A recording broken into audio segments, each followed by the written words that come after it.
Hello, and welcome to the Homeschool Sanity Show, your prescription for happier, healthier homeschooling. I'm your host, Dr. Melanie Wilson, Christian psychologist turned homeschooling mother of 6. Let's get started. Hey, homeschoolers. Last month, my husband's sister Nancy passed away after a 2-year battle with ovarian cancer. She was a lifelong international missionary and a bold evangelist. I interviewed her about how to teach kids to share the gospel. I'll include a link to that episode in the show notes. Today, though, I want to use Nancy's life to talk about how we can speak the love languages as homeschool moms. Nancy didn't speak a language other than English, despite visiting more than 70 countries. But Nancy was fluent in all 5 of the love languages described by Gary Chapman. Her life was also the embodiment of 1 Corinthians 13 that I want to read to you now, beginning with verse 4. Love is patient. Love is kind. It does not envy. It does not boast. It is not proud. It does not dishonor others. It is not self-seeking. It is not easily angered. It keeps no record of wrongs. Love does not delight in evil, but rejoices with the truth. It always protects, always trusts, always hopes, always perseveres. Love never fails. But where there are prophecies, they will cease. Where there are tongues, they will be stilled. Where there is knowledge, it will pass away. For we know in part, and we prophesy in part, but when completeness comes, what is in part disappears. When I was a child, I talked like a child, I thought like a child, I reasoned like a child. But when I became a man, I put the ways of childhood behind me. For now we see only a reflection, as in a mirror. Then we shall see face to face. Now I know in part, then I shall know fully, even as I am fully known. And now these 3 remain: faith, hope, and love. But the greatest of these is love. The first love language we want to speak as homeschool moms is acts of service. In the simplest terms, it means doing things for our families that we know would bless them. Nancy offered to babysit our 2 young kids so we could spend our anniversary alone. This offer meant a lot to me, but it was a bit like having Amelia Bedelia watch them. Nancy was a single woman who never had children. When we returned home, we saw that our oversized 18-month-old had been stuffed into the newborn onesie he wore home from the hospital. Nancy said she couldn't find any other clothes. Of course, as homeschool moms, most of our time is spent in acts of service. But speaking this love language means going above and beyond our day-to-day serving. To do this, we can ask ourselves what would bless each member of our family, because it's going to vary with their personality, age, and circumstances. It could be making a special treat, doing their chore, or keeping them company during a task they dislike. We can ask our family members what would be meaningful, but using what we already know about them to serve will be an extra blessing. Something we want to avoid in this love language is serving the way we want to serve or be served. For example, my husband likes making me breakfast. This is nice, but I'm perfectly content to make my own simple breakfast. What really blesses me is when he makes dinner and I have a night off of that responsibility. Recognizing that there are better ways to serve us can help us be mindful of better ways to serve our family members. Gifts. The second love language we want to speak as homeschool moms is gifts. Nancy had gifts for our family every time we saw her. They often included re-gifts and almost always included airplane snack packages that she had saved. Nancy took gifts for children on all of her Africa trips that included dresses and dolls that crafty women had created. But she would also take my kids' Halloween candy after insisting they didn't need it. Sometimes as Christian moms, we can look down on our kids who have this love language, thinking that it's greedy to want things. But for those who enjoy gifts, it's rarely about the item itself. Instead, gifts that are carefully chosen for our family members represent time spent thinking about and shopping for them. An appropriate gift also symbolizes our understanding of what makes them special. To find an appropriate gift, we can consider what our family members value based on how they spend their time and money.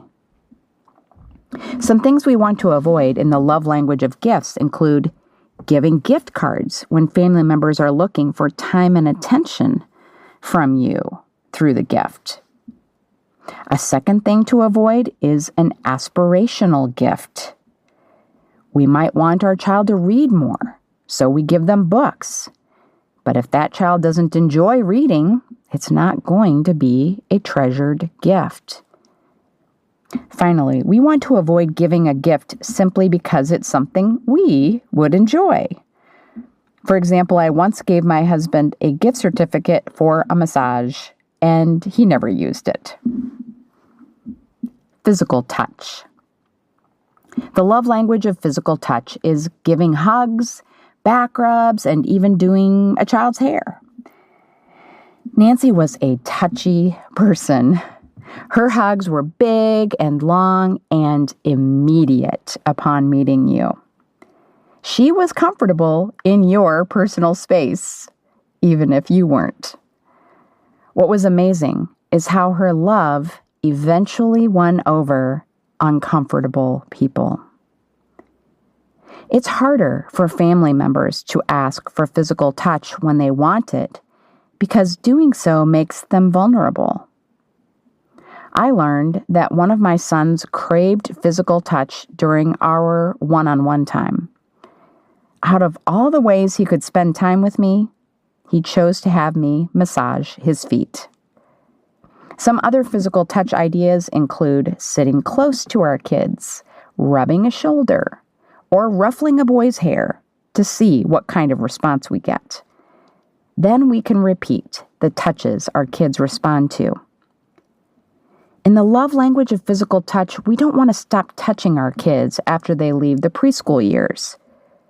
Touch is a need for neurologically healthy people of any age. The nature of the touch may change. My teen and adult boys, for example, tend to do side hugs now, but they still need the affection. In our marriages, we don't want to neglect the importance of physical intimacy in and out of the bedroom. When we have little ones, it is easy to feel touched out. But physical touch is an essential love language in marriage and needs to be maintained. Carving out time away to recharge made me more motivated in that regard.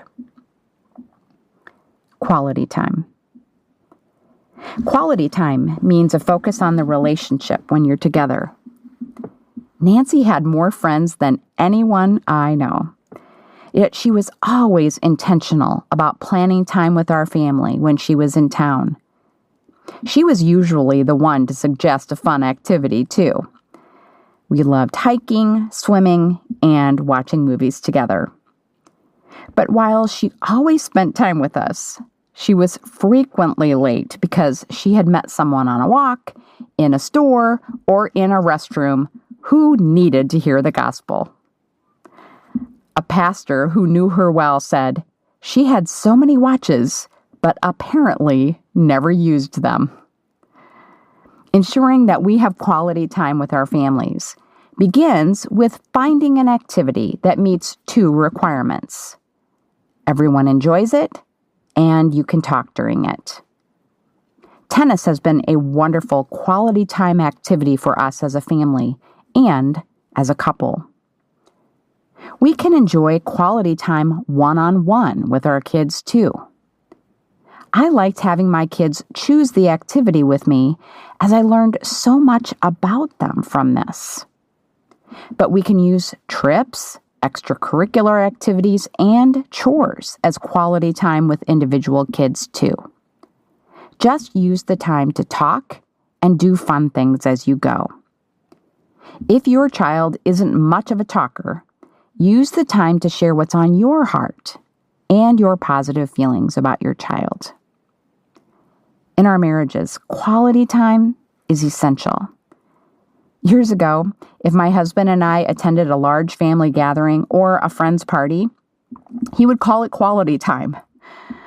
While it was fun, we didn't have time to talk, and in my book, it didn't count. The ways you share quality time will change with your family season. It may be a morning chat over coffee, watching a show together, especially one that you can discuss, or a real date night.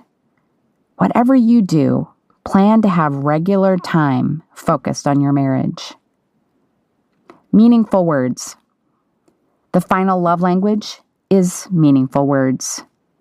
This is expressing our gratitude for our family members, as well as what we see that makes them special.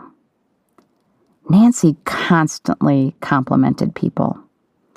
She told me that I was so good with technology, that my house was beautiful, and that she was proud of the fact that I homeschooled. But Nancy also expected meaningful words in return. Once when our family was teasing her, she told us to stop, saying, "Okay, you've had your fun." Meaningful words must be spoken frequently.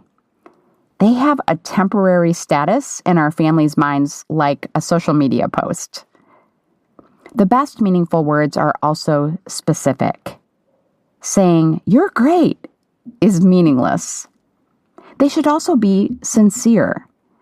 Recently, I've had a couple of Nancy's contacts I've just met insist that they love me so much.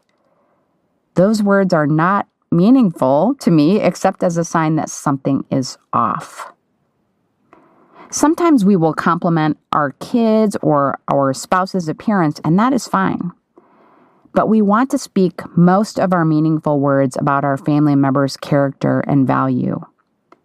I can tell my daughter that her hair looks cute, but even more loving is to tell her that when she voluntarily plays with her young cousins to give their weary parents a break, she is a real blessing, and I am proud of her. Something to avoid in sharing meaningful words is waiting until our family is behaving well. The idea that compliments will reinforce bad behavior is completely unfounded. Instead, we want to draw attention to any positive thing we see, so our loved ones will believe the best about themselves and will exhibit these behaviors more often. Nancy's skill in all 5 love languages recently prompted a struggling family member to write, "You're the only one who never stopped believing in me." When I read that, I wanted to love like Nancy. I wanted a 1 Corinthians 13 kind of love for my family. If you want that too, the good news is we don't have to be perfect. Nancy wasn't. But she did have a personal relationship with a perfect God who lived through her to serve, give gifts, and hugs, spend quality time, and speak meaningful words. Let us go and love likewise as homeschool moms. I'm going to share a link to Nancy's gospel message and a biographical video she made that I think will bless you in the show notes at homeschoolsanity.com/lovelanguages. Join me next time as my guest and I discuss what it means to be a woman of God in today's world. Have a happy homeschool week. Thank you for joining me. Happy, healthy homeschooling can be yours. It begins with one small step. Let's continue the conversation on social media. I'm at Cycle with Six. This has been a production of the Ultimate Homeschool Radio Network.